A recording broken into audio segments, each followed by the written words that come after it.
The Adventures of Sherlock Holmes by Sir Arthur Conan Doyle. Adventure 6, The Man with the Twisted Lip. Asa Whitney, brother of the late Elias Whitney, D.D., principal of the Theological College of St. George's, was much addicted to opium. The habit grew upon him, as I understand, from some foolish freak when he was at college. For having read De Quincey's description of his dreams and sensations, he had drenched his tobacco with laudanum in an attempt to produce the same effects. He found, as so many more have done, that the practice is easier to attain than to get rid of, and for many years he continued to be a slave to the drug, an object of mingled horror and pity to his friends and relatives. I can see him now, with yellow, pasty face, drooping lids and pinpoint pupils, all huddled in a chair, the wreck and ruin of a noble man. One night, it was in June, 1989, there came a ring to my bell, about the hour when a man gives his first yawn and glances at the clock. I sat up in my chair, and my wife laid her needlework down in her lap and made a little face of disappointment. "A patient," said she. "You'll have to go out." I groaned, for I was newly come back from a weary day. We heard the door open, a few hurried words, and then quick steps upon the linoleum. Our own door flew open, and a lady, clad in some dark-colored stuff, with a black veil, entered the room. "You will excuse my calling so late," she began, and then, suddenly losing her self-control, she ran forward, threw her arms about my wife's neck, and sobbed upon her shoulder. "Oh, I'm in such trouble," she cried. "I do so want a little help." "Why?" said my wife, pulling up her veil. "It is Kate Whitney. How you startled me, Kate. I had not an idea who you were when you came in." "I didn't know what to do, so I came straight to you." That was always the way. Folk who were in grief came to my wife like birds to a lighthouse. "It was very sweet of you to come. Now you must have some wine and water, and sit here comfortably and tell us all about it. Or should you rather that I sent James off to bed?" "Oh, no. I want the doctor's advice and help too. It's about Asa. He has not been home for 2 days. I am so frightened about him." It was not the first time that she had spoken to us of her husband's trouble, to me as a doctor, to my wife as an old friend and school companion. We soothed and comforted her by such words as we could find. Did she know where her husband was? Was it possible that we could bring him back to her? It seems that it was. She had the surest information that of late he had, when the fit was on him, made use of an opium den in the farthest east of the city. Hitherto his orgies had always been confined to one day, and he had come back, twitching and shattered, in the evening. But now the spell had been upon him 48 hours, and he lay there, doubtless among the dregs of the docks, breathing in the poison or sleeping off the effects. There he was to be found, she was sure of it, at the Bar of Gold, in Upper Swandam Lane. But what was she to do? How could she, a young and timid woman, make her way into such a place and pluck her husband out from among the ruffians who surrounded him? There was the case, and of course there was but one way out of it. Might I not escort her to this place? And then, as a second thought, why should she come at all? I was Asa Whitney's medical advisor, and as such I had influence over him. I could manage it better if I were alone. I promised her on my word that I would send him home in a cab within 2 hours, if he were indeed at the address which she had given me. And so, in 10 minutes, I had left my armchair and cheery sitting room behind me, and was speeding eastward in a hansom on a strange errand, as it seemed to me at the time, though the future only could show how strange it was to be. But there was no great difficulty in the first stage of my adventure. Upper Swandam Lane is a vile alley lurking behind the high wharves which line the north side of the river to the east of London Bridge. Between a slop shop and a gin shop, approached by a steep flight of steps leading down to a black gap like the mouth of a cave, I found the den of which I was in search. Ordering my cab to wait, I passed down the steps, worn hollow in the center by the ceaseless tread of drunken feet, and by the light of a flickering oil lamp above the door, I found the latch and made my way into a long, low room, thick and heavy with the brown opium smoke, and terraced with wooden berths, like the forecastle of an emigrant ship. Through the gloom one could dimly catch a glimpse of bodies lying in strange, fantastic poses, bowed shoulders, bent knees, heads thrown back, and chins pointing upward, with here and there a dark, lackluster eye turned upon the newcomer. Out of the black shadows there glimmered little red circles of light, now bright, now faint, as the burning poison waxed or waned in the bowls of the metal pipes. The most lay silent, but some muttered to themselves, and others talked together in a strange, low, monotonous voice, their conversation coming in gushes, and then suddenly tailing off into silence, each mumbling out his own thoughts and paying little heed to the words of his neighbor. At the farther end was a small brazier of burning charcoal, beside which on a three-legged wooden stool there sat a tall, thin old man, with his jaw resting upon his two fists and his elbows upon his knees, staring into the fire.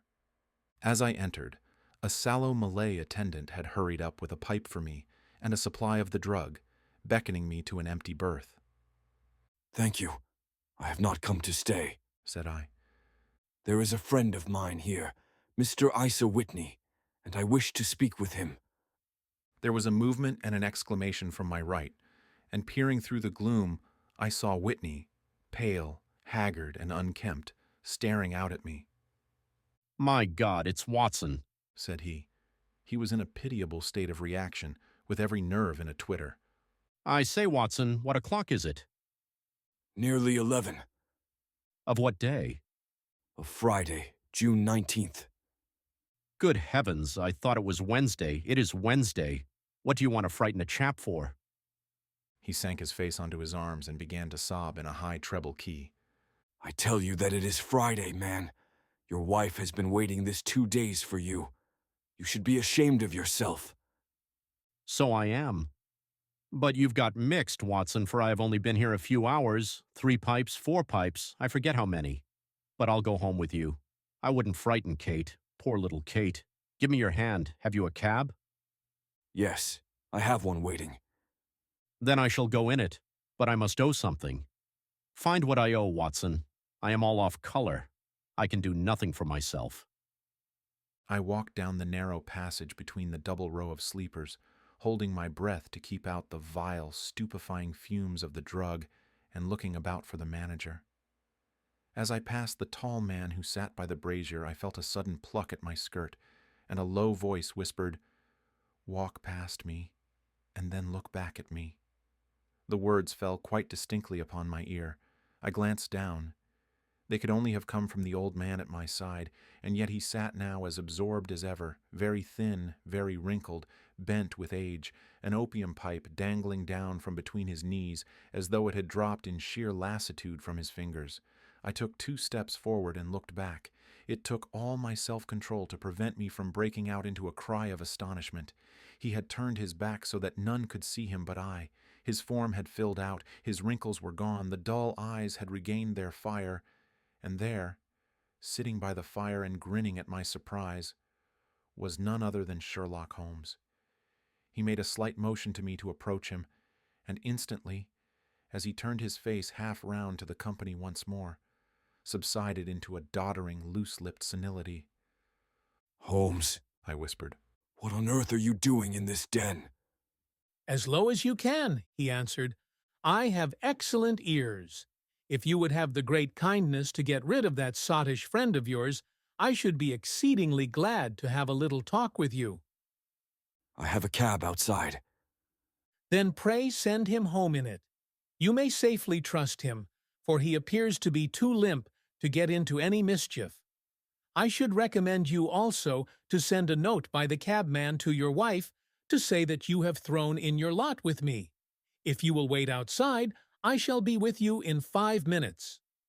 It was difficult to refuse any of Sherlock Holmes's requests, for they were always so exceedingly definite, and put forward with such a quiet air of mastery. I felt, however, that when Whitney was once confined in the cab, my mission was practically accomplished, and for the rest, I could not wish anything better than to be associated with my friend in one of those singular adventures which were the normal condition of his existence. In a few minutes I had written my note, paid Whitney's bill, led him out to the cab, and seen him driven through the darkness. In a very short time, a decrepit figure had emerged from the opium den, and I was walking down the street with Sherlock Holmes. For 2 streets he shuffled along with a bent back and an uncertain foot.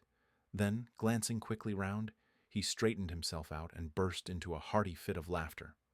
"I suppose, Watson," said he, "that you imagine that I have added opium smoking to cocaine injections, and all the other little weaknesses on which you have favored me with your medical views, I was certainly surprised to find you there. but not more so than I to find you, I came to find a friend. and I to find an enemy. An enemy? Yes, one of my natural enemies, or, shall I say, my natural prey. Briefly, Watson, I am in the midst of a very remarkable inquiry, and I have hoped to find a clue in the incoherent ramblings of these sots, as I have done before now. Had I been recognized in that den, my life would not have been worth an hour's purchase, for I have used it before now for my own purposes, and the rascally lascar who runs it has sworn to have vengeance upon me. There is a trap door at the back of that building, near the corner of Paul's Wharf, which could tell some strange tales of what has passed through it upon the moonless nights. What? You do not mean bodies? Aye, bodies, Watson. We should be rich men if we had 1,000 pounds for every poor devil who has been done to death in that den. It is the vilest murder trap on the whole riverside, and I fear that Neville Street. Clare has entered it never to leave it more. But our trap should be here.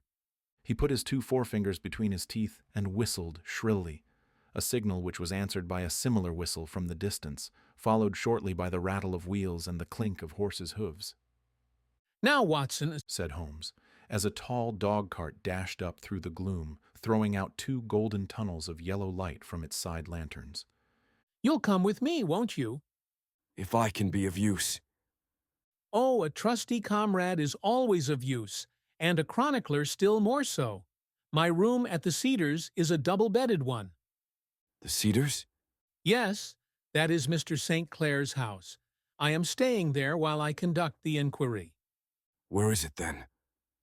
Near Lee in Kent. We have a 7-mile drive before us. But I am all in the dark. Of course you are. You'll know all about it presently. Jump up here. All right, John, we shall not need you. Here's half a crown. Look out for me tomorrow, about 11. Give her her head. So long, then."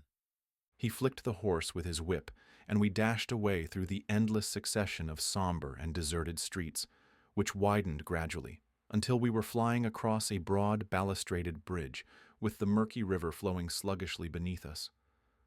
Beyond lay another dull wilderness of bricks and mortar, its silence broken only by the heavy regular footfall of the policeman or the songs and shouts of some belated party of revelers.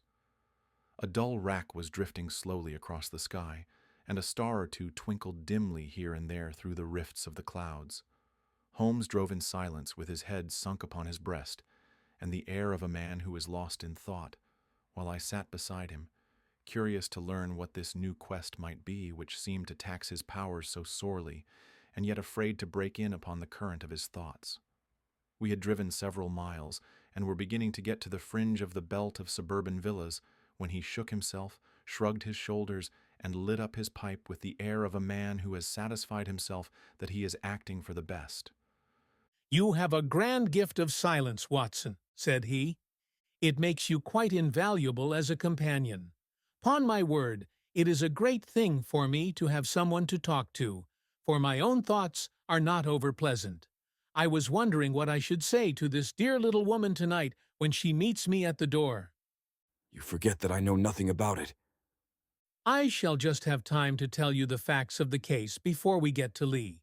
It seems absurdly simple, and yet somehow I can get nothing to go upon. There's plenty of thread, no doubt, but I can't get the end of it into my hand. Now, I'll state the case clearly and concisely to you, Watson, and maybe you can see a spark where all is dark to me. Proceed, then.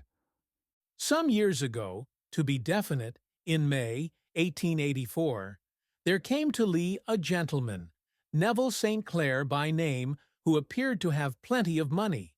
He took a large villa, laid out the grounds very nicely, and lived generally in good style. By degrees he made friends in the neighborhood, and in 1887 he married the daughter of a local brewer, by whom he now has 2 children. He had no occupation, but was interested in several companies, and went into town as a rule in the morning, returning by the 5:14 from Cannon Street every night. Mr. St. Clair is now 37 years of age, is a man of temperate habits, a good husband, a very affectionate father, and a man who is popular with all who know him. I may add that his whole debts at the present moment, as far as we have been able to ascertain, amount to £88 10s, while he has £220 standing to his credit in the Capital and Counties Bank. There is no reason, therefore, to think that money troubles have been weighing upon his mind. Last Monday, Mr. Neville Street Clare went into town rather earlier than usual, remarking before he started that he had 2 important commissions to perform, and that he would bring his little boy home a box of bricks. Now, by the merest chance, his wife received a telegram upon this same Monday, very shortly after his departure, to the effect that a small parcel of considerable value, which she had been expecting, was waiting for her at the offices of the Aberdeen Shipping Company. Now, if you are well up in your London, you will know that the office of the company is in Fresno Street, which branches out of Upper Swandam Lane, where you found me tonight. Mrs. St. Clair had her lunch, started for the city, did some shopping, proceeded to the company's office, got her packet, and found herself at exactly 4:35 walking through Swandam Lane on her way back to the station. Have you followed me so far? It is very clear. If you remember, Monday was an exceedingly hot day, and Mrs. St. Clair walked slowly, glancing about in the hope of seeing a cab, as she did not like the neighborhood in which she found herself. While she was walking in this way down Swandam Lane, she suddenly heard an ejaculation, or cry, and was struck cold to see her husband looking down at her and, as it seemed to her, beckoning to her from a second-floor window. The window was open, and she distinctly saw his face, which she describes as being terribly agitated. He waved his hands frantically to her, and then vanished from the window so suddenly that it seemed to her that he had been plucked back by some irresistible force from behind. One singular point which struck her quick feminine eye was that although he wore some dark coat, such as he had started to town in, he had on neither collar nor necktie. Convinced that something was amiss with him, she rushed down the steps, for the house was none other than the opium den in which you found me tonight. And running through the front room, she attempted to ascend the stairs which led to the first floor. At the foot of the stairs, however, she met this Lascar scoundrel of whom I have spoken, who thrust her back and, aided by a Dane, who acts as assistant there, pushed her out into the street. Filled with the most maddening doubts and fears, she rushed down the lane and, by rare good fortune, met in Fresno Street a number of constables with an inspector, all on their way to their beat. The inspector and 2 men accompanied her back, and in spite of the continued resistance of the proprietor, they made their way to the room in which Mr. St. Clair had last been seen. There was no sign of him there. In fact, in the whole of that floor, there was no one to be found save a crippled wretch of hideous aspect, who, it seems, made his home there. Both he and the Lascar stoutly swore that no one else had been in the front room during the afternoon. So determined was their denial that the inspector was staggered, and had almost come to believe that Mrs. St. Clair had been deluded, when, with a cry, she sprang at a small deal box which lay upon the table and tore the lid from it. Out there fell a cascade of children's bricks. It was the toy which he had promised to bring home. This discovery, and the evident confusion which the cripple showed, made the inspector realize that the matter was serious. The rooms were carefully examined, and results all pointed to an abominable crime.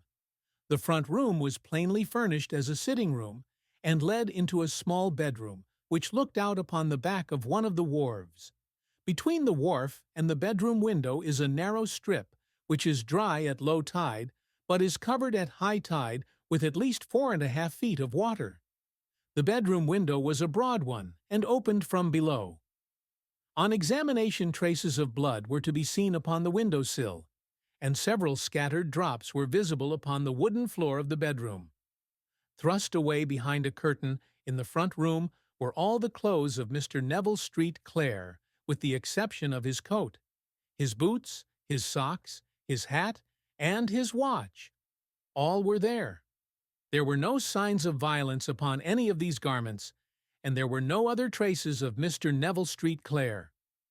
Out of the window he must apparently have gone, for no other exit could be discovered, and the ominous blood stains upon the sill gave little promise that he could save himself by swimming, for the tide was at its very highest at the moment of the tragedy.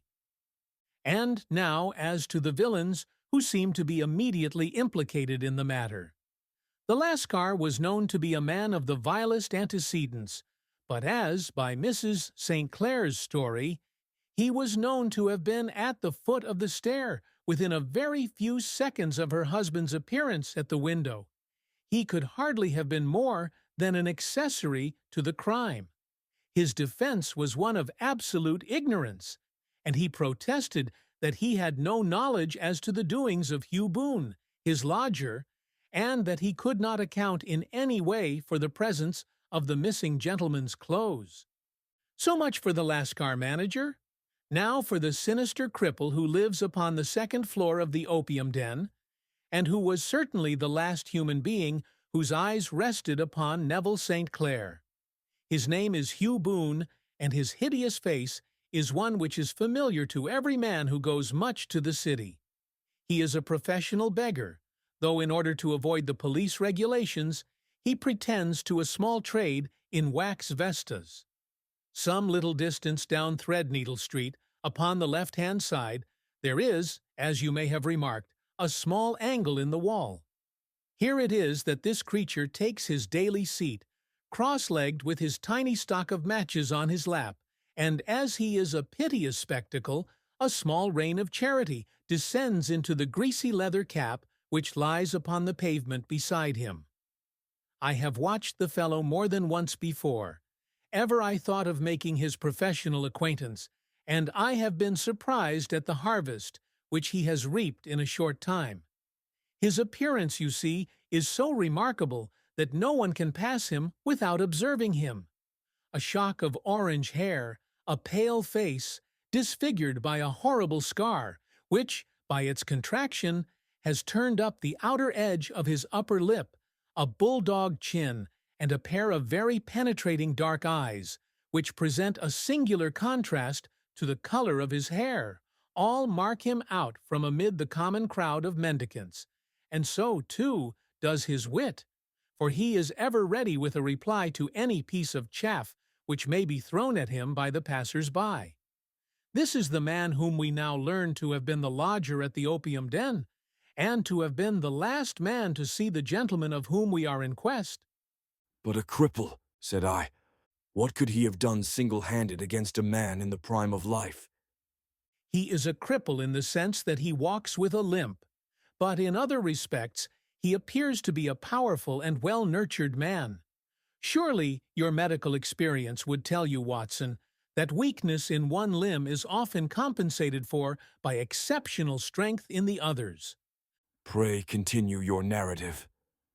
Mrs. St. Clair had fainted at the sight of the blood upon the window, and she was escorted home in a cab by the police, as her presence could be of no help to them in their investigations. Inspector Barton, who had charge of the case, made a very careful examination of the premises, but without finding anything which threw any light upon the matter. One mistake had been made in not arresting Boone instantly, as he was allowed some few minutes during which he might have communicated with his friend the Lascar, but this fault was soon remedied, and he was seized and searched, without anything being found which could incriminate him.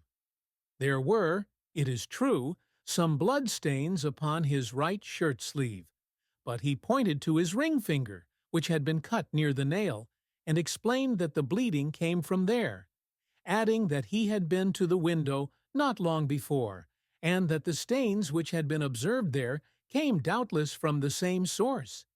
He denied strenuously having ever seen Mr. Neville Street Clare, and swore that the presence of the clothes in his room was as much a mystery to him as to the police.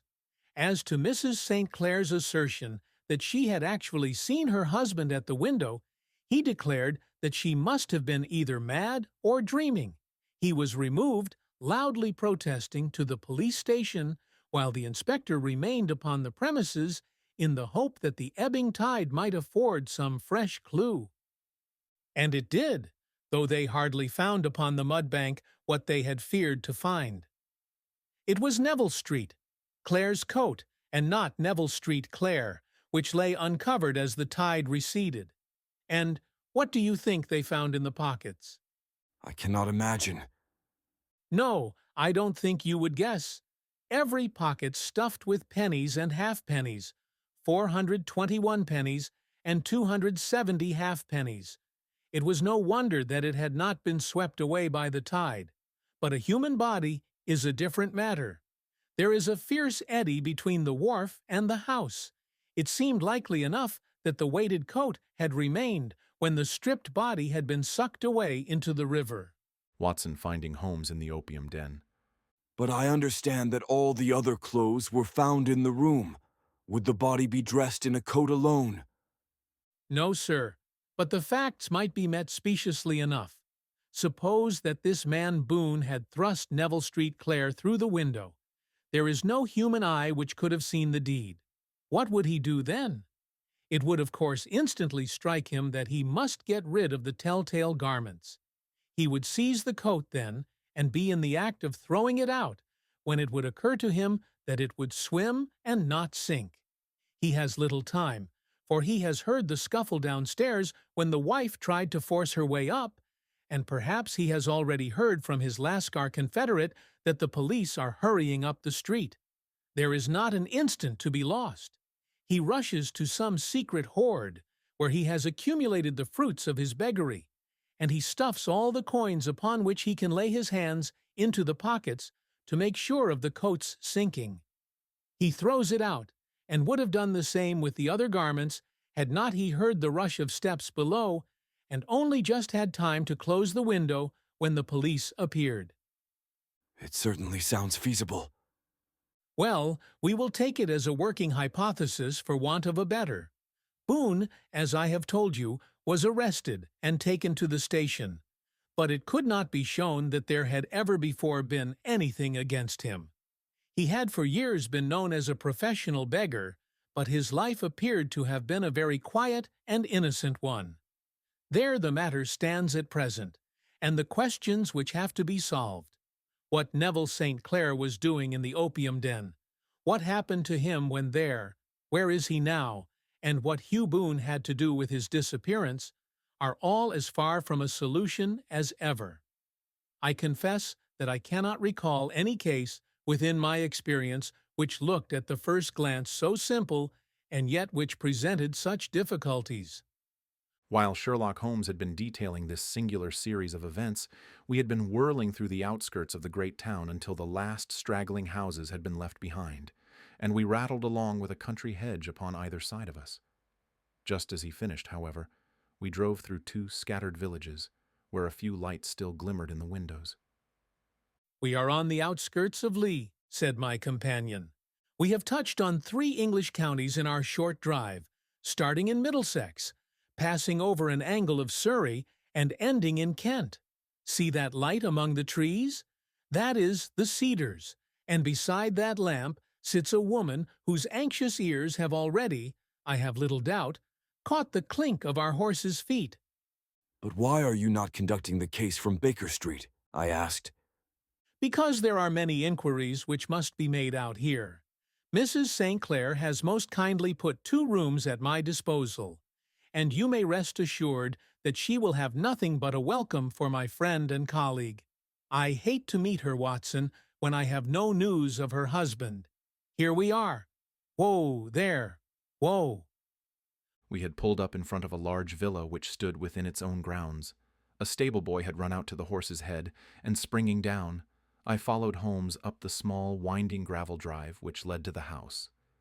As we approached, the door flew open, and a little blonde woman stood in the opening, clad in some sort of light mousseline de soie, with a touch of fluffy pink chiffon at her neck and wrists. She stood with her figure outlined against the flood of light, one hand upon the door, one half raised in her eagerness, her body slightly bent, her head and face protruded, with eager eyes and parted lips, a standing question. Well? She cried. Well? And then, seeing that there were two of us, she gave a cry of hope, which sank into a groan as she saw that my companion shook his head and shrugged his shoulders. No good news? None. No bad? No. Thank God for that, but come in. You must be weary, for you have had a long day. This is my friend, Dr. Watson. He has been of most vital use to me in several of my cases, and a lucky chance has made it possible for me to bring him out and associate him with this investigation. I am delighted to see you, Said she, pressing my hand warmly. You will, I am sure, forgive anything that may be wanting in our arrangements, when you consider the blow which has come so suddenly upon us. My dear madam, Said I am an old campaigner, and if I were not, I can very well see that no apology is needed. If I can be of any assistance, either to you or to my friend here, I shall be indeed happy. Now, Mr. Sherlock Holmes, said the lady as we entered a well-lit dining room, upon the table of which a cold supper had been laid out. I should very much like to ask you one or two plain questions, to which I beg that you will give a plain answer. Certainly, madam. Do not trouble about my feelings. I am not hysterical, nor given to fainting. I simply wish to hear your real opinion. Upon what point? In your heart of hearts, do you think that Neville is alive? Sherlock Holmes seemed to be embarrassed by the question. Frankly, now, She repeated, standing upon the rug and looking keenly down at him as he leaned back in a basket chair. Frankly, then, madam, I do not. You think that he is dead? I do. Murdered? I don't say that. Perhaps. And on what day did he meet his death? On Monday. then perhaps, Mr. Holmes, you will be good enough to explain how it is that I have received a letter from him today.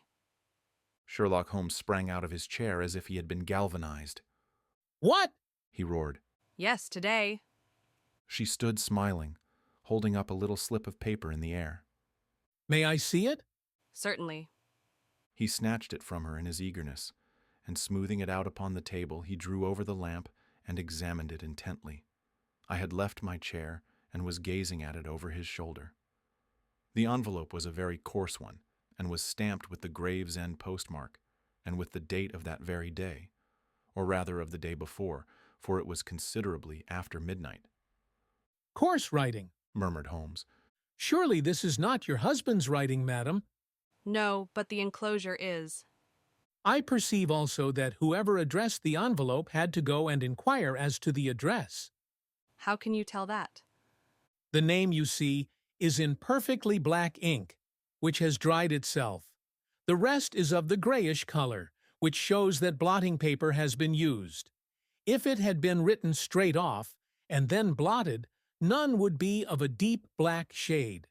This man has written the name, and there has then been a pause before he wrote the address, which can only mean that he was not familiar with it. It is, of course, a trifle, but there is nothing so important as trifles. Let us now see the letter. Ha!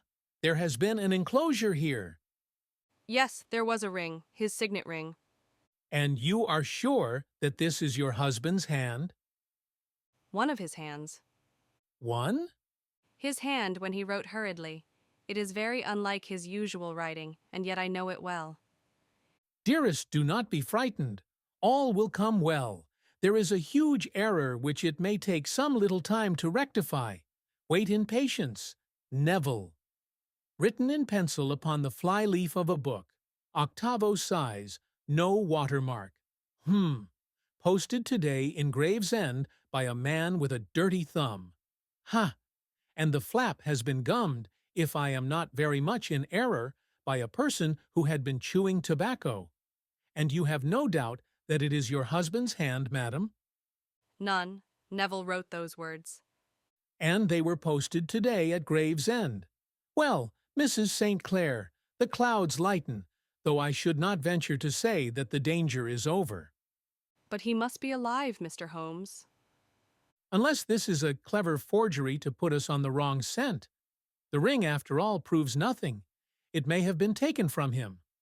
No. It is his very own writing. Very well. It may, however, have been written on Monday and only posted today. That is possible. If so, much may have happened between. Oh, you must not discourage me, Mr. Holmes. I know that all is well with him. There is so keen a sympathy between us that I should know if evil came upon him. On the very day that I saw him last, he cut himself in the bedroom, and yet I in the dining room rushed upstairs instantly with the utmost certainty that something had happened. Do you think that I would respond to such a trifle and yet be ignorant of his death? I have seen too much not to know that the impression of a woman may be more valuable than the conclusion of an analytical reasoner. And in this letter, you certainly have a very strong piece of evidence to corroborate your view. But if your husband is alive and able to write letters, why should he remain away from you? I cannot imagine. It is unthinkable. And on Monday, he made no remarks before leaving you? No, And you were surprised to see him in Swandam Lane? very much so. Was the window open? Yes, Then he might have called to you? he might. He only, as I understand, gave an inarticulate cry. Yes, A call for help, you thought? yes, he waved his hands. But it might have been a cry of surprise. Astonishment at the unexpected sight of you might cause him to throw up his hands? It is possible. And you thought he was pulled back? He disappeared so suddenly. He might have leapt back. You did not see anyone else in the room? No, but this horrible man confessed to having been there, and the Lascar was at the foot of the stairs. Quite so. Your husband, as far as you could see, had his ordinary clothes on? But, without his collar or tie, I distinctly saw his bare throat. Had he ever spoken of Swandam Lane? Never. Had he ever showed any signs of having taken opium? Never. Thank you, Mrs. St. Clair. Those are the principal points about which I wish to be absolutely clear. We shall now have a little supper and then retire, for we may have a very busy day tomorrow. A large and comfortable double-bedded room had been placed at our disposal, and I was quickly between the sheets, for I was weary after my night of adventure. Sherlock Holmes was a man, however, who, when he had an unsolved problem upon his mind, would go for days and even for a week, without rest, turning it over, rearranging his facts, looking at it from every point of view until he had either fathomed it or convinced himself that his data were insufficient. It was soon evident to me that he was now preparing for an all-night sitting. He took off his coat and waistcoat, put on a large blue dressing gown, and then wandered about the room collecting pillows from his bed and cushions from the sofa and armchairs. With these he constructed a sort of Eastern divan, upon which he perched himself cross-legged, with an ounce of shag tobacco and a box of matches laid out in front of him. In the dim light of the lamp I saw him sitting there, an old briar pipe between his lips, his eyes fixed vacantly upon the corner of the ceiling, the blue smoke curling up from him, silent, motionless, with the light shining upon his strong-set aquiline features. So he sat as I dropped off to sleep, and so he sat, when a sudden ejaculation caused me to wake up, and I found the summer sun shining into the apartment. The pipe was still between his lips, the smoke still curled upward, and the room was full of a dense tobacco haze, but nothing remained of the heap of shag which I had seen upon the previous night. Awake, Watson? He asked. Yes, Game for a morning drive? certainly. Then dress. No one is stirring yet, but I know where the stable boy sleeps, and we shall soon have the trap out.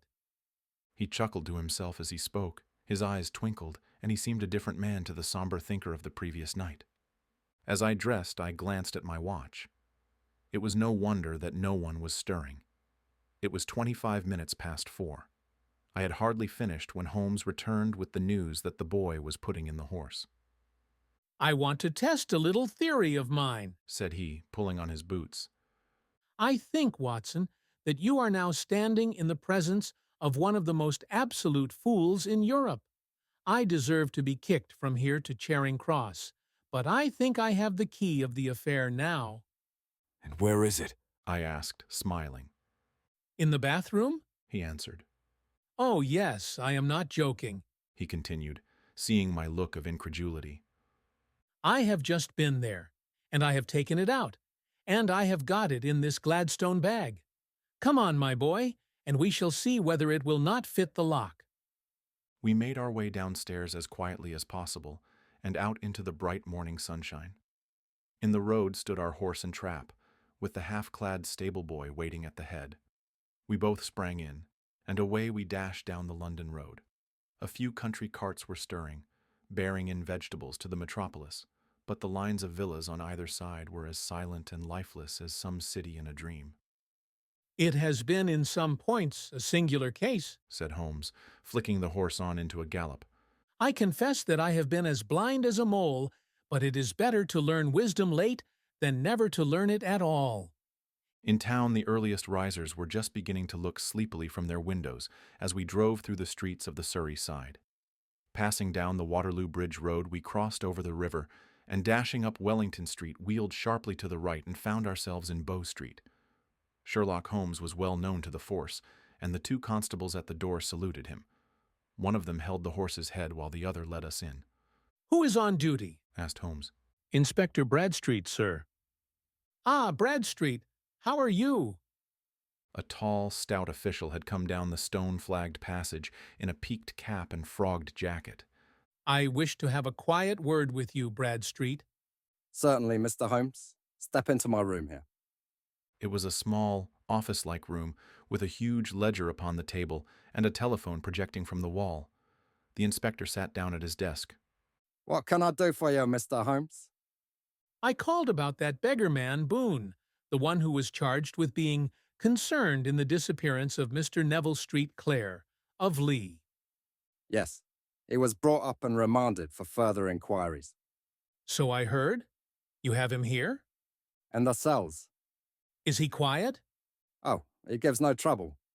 But he is a dirty scoundrel. Dirty? Yes, it is all we can do to make him wash his hands. And his face is as black as a tinker's. Well, when once his case has been settled, he will have a regular prison bath. And I think if you saw him, you would agree with me that he needed it. I should like to see him very much. Would you? That's easily done. Come this way. You can leave your bag. No, I think that I'll take it. Very good. Come this way, if you please. He led us down a passage, opened a barred door, passed down a winding stair, and brought us to a whitewashed corridor with a line of doors on each side. The third on the right is his, Said the inspector. Here it is. He quietly shot back a panel in the upper part of the door and glanced through. He is asleep. Said he. You can see him very well. We both put our eyes to the grating. The prisoner lay with his face towards us in a very deep sleep, breathing slowly and heavily. He was a middle-sized man, coarsely clad as became his calling, with a colored shirt protruding through the rent in his tattered coat. He was, as the inspector had said, extremely dirty, but the grime which covered his face could not conceal its repulsive ugliness. A broad wheal from an old scar ran right across it from eye to chin, and by its contraction had turned up one side of the upper lip, so that 3 teeth were exposed in a perpetual snarl. A shock of very bright red hair grew low over his eyes and forehead. He's a beauty, isn't he? Said the inspector. He certainly needs a wash, Remarked Holmes. I had an idea that he might, and I took the liberty of bringing the tools with me. He opened the Gladstone bag as he spoke, and took out, to my astonishment, a very large bath sponge. Hey, you are a funny one. Chuckled the inspector. Now, If you will have the great goodness to open that door very quietly, we will soon make him cut a much more respectable figure. Well, I don't know why not, said the inspector. He doesn't look a credit to the Bow Street cells, does he? He slipped his key into the lock, and we all very quietly entered the cell. The sleeper half turned, and then settled down once more into a deep slumber. Holmes stooped to the water jug, moistened his sponge, and then rubbed it twice vigorously across and down the prisoner's face. Let me introduce you, He shouted. to Mr. Neville Street Clare of Lee, in the county of Kent. Never in my life have I seen such a sight. The man's face peeled off under the sponge like the bark from a tree. Gone was the coarse brown tint. Gone, too, was the horrid scar which had seamed it across, and the twisted lip which had given the repulsive sneer to the face. A twitch brought away the tangled red hair, and there, sitting up in his bed, was a pale, sad-faced, refined-looking man, black-haired and smooth-skinned, rubbing his eyes and staring about him with sleepy bewilderment. Then, suddenly realizing the exposure, he broke into a scream and threw himself down with his face to the pillow. Great heavens, Cried the inspector. it is indeed the missing man. I know him from the photograph. The prisoner turned with the reckless air of a man who abandons himself to his destiny. Be it so. Said he. And pray, what am I charged with? With making away with Mr. Neville Street. Oh, come, you can't be charged with that, unless they make a case of attempted suicide of it. Said the inspector with a grin. Well, I've been 27 years in the force, but this really takes the cake. If I am Mr. Neville Street Clare, then it is obvious that no crime has been committed, and that, therefore, I am illegally detained. No crime, but a very great error has been committed. Said Holmes. You would have done better to have trusted your wife.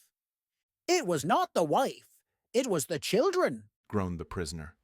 God help me, I would not have them ashamed of their father. My God, what an exposure! What can I do?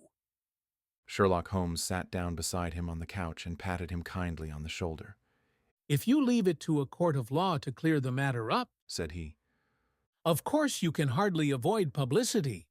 On the other hand, if you convince the police authorities that there is no possible case against you, I do not know that there is any reason that the details should find their way into the papers. Inspector Bradstreet would, I am sure, make notes upon anything which you might tell us and submit it to the proper authorities. The case would then never go into court at all. God bless you! Cried the prisoner passionately. I would have endured imprisonment, even execution, rather than have left my miserable secret as a family blot to my children. You are the first who have ever heard my story. My father was a schoolmaster in Chesterfield, where I received an excellent education. I travelled in my youth, took to the stage, and finally became a reporter on an evening paper in London. One day, my editor wished to have a series of articles upon begging in the metropolis, and I volunteered to supply them. There was the point from which all my adventures started. It was only by trying begging as an amateur that I could get the facts upon which to base my articles. When an actor, I had, of course, learned all the secrets of making up, and had been famous in the green room for my skill. I took advantage now of my attainments. I painted my face, and to make myself as pitiable as possible, I made a good scar and fixed one side of my lip in a twist by the aid of a small slip of flesh-coloured plaster. Then, with a red head of hair and an appropriate dress, I took my station in the business part of the city, ostensibly as a match seller, but really as a beggar. For 7 hours I plied my trade, and when I returned home in the evening I found to my surprise that I had received no less than 26 shillings. Nangam Tiarder. I wrote my articles and thought little more of the matter until some time later I backed a bill for a friend and had a writ served upon me for £25. I was at my wits' end where to get the money, but a sudden idea came to me. I begged a fortnight's grace from the creditor, asked for a holiday from my employers, and spent the time in begging in the city under my disguise. In 10 days, I had the money and had paid the debt. Well, you can imagine how hard it was to settle down to arduous work at £2 a week when I knew that I could earn as much in a day by smearing my face with a little paint, laying my cap on the ground, and sitting still. It was a long fight between my pride and the money, but the dollars won at last, and I threw up reporting and sat day after day in the corner which I had first chosen, inspiring pity by my ghastly face and filling my pockets with coppers. Only one man knew my secret. He was the keeper of a low den in which I used to lodge in Swandam Lane, where I could every morning emerge as a squalid beggar, and in the evenings transform myself into a well-dressed man about town. This fellow, a Lascar, was well paid by me for his rooms, so that I knew that my secret was safe in his possession. Well, very soon I found that I was saving considerable sums of money. I do not mean that any beggar in the streets of London could earn £700 a year, which is less than my average takings, but I had exceptional advantages in my power of making up, and also in a facility of repartee, which improved by practice and made me quite a recognized character in the city. All day a stream of pennies, varied by silver, poured in upon me, and it was a very bad day in which I failed to take £2. As I grew richer, I grew more ambitious, took a house in the country, and eventually married, without anyone having a suspicion as to my real occupation. My dear wife knew that I had business in the city. She little knew what. Last Monday I had finished for the day, and was dressing in my room above the opium den, when I looked out of my window and saw, to my horror and astonishment, that my wife was standing in the street with her eyes fixed full upon me. I gave a cry of surprise, threw up my arms to cover my face, and rushing to my confidant, the Lascar, entreated him to prevent anyone from coming up to me. I heard her voice downstairs, but I knew that she could not ascend. Swiftly I threw off my clothes, pulled on those of a beggar, and put on my pigments and wig. Even a wife's eyes could not pierce so complete a disguise. But then it occurred to me that there might be a search in the room, and that the clothes might betray me. I threw open the window, reopening by my violence a small cut which I had inflicted upon myself in the bedroom that morning. Then I seized my coat, which was weighted by the coppers which I had just transferred to it from the leather bag in which I carried my takings. I hurled it out of the window, and it disappeared into the Thames. The other clothes would have followed, but at that moment there was a rush of constables up the stair, and a few minutes after I found, rather, I confess, to my relief, that instead of being identified as Mr. Neville Street Clare, I was arrested as his murderer. I do not know that there is anything else for me to explain. I was determined to preserve my disguise as long as possible, and hence my preference for a dirty face. Knowing that my wife would be terribly anxious, I slipped off my ring and confided it to the Lascar at a moment when no constable was watching me, together with a hurried scrawl, telling her that she had no cause to fear. That note only reached her yesterday, said Holmes. Good God, what a week she must have spent! The police have watched this Lascar, said Inspector Bradstreet. and I can quite understand that he might find it difficult to post a letter unobserved. Probably he handed it to some sailor customer of his, who forgot all about it for some days. That was it. said Holmes, nodding approvingly. I have no doubt of it. But have you never been prosecuted for begging? Many times, but what was a fine to me? It must stop here, however. Said Bradstreet. If the police are to hush this thing up, there must be no more of Hugh Boone. I have sworn it by the most solemn oaths which a man can take. In that case, I think that it is probable that no further steps may be taken. But if you are found again, then all must come out. I'm sure, Mr. Holmes, that we are very much indebted to you for having cleared the matter up. I wish I knew how you reach your results. I reached this one Said my friend. by sitting upon 5 pillows and consuming an ounce of shag. I think, Watson, that if we drive to Baker Street, we shall just be in time for breakfast.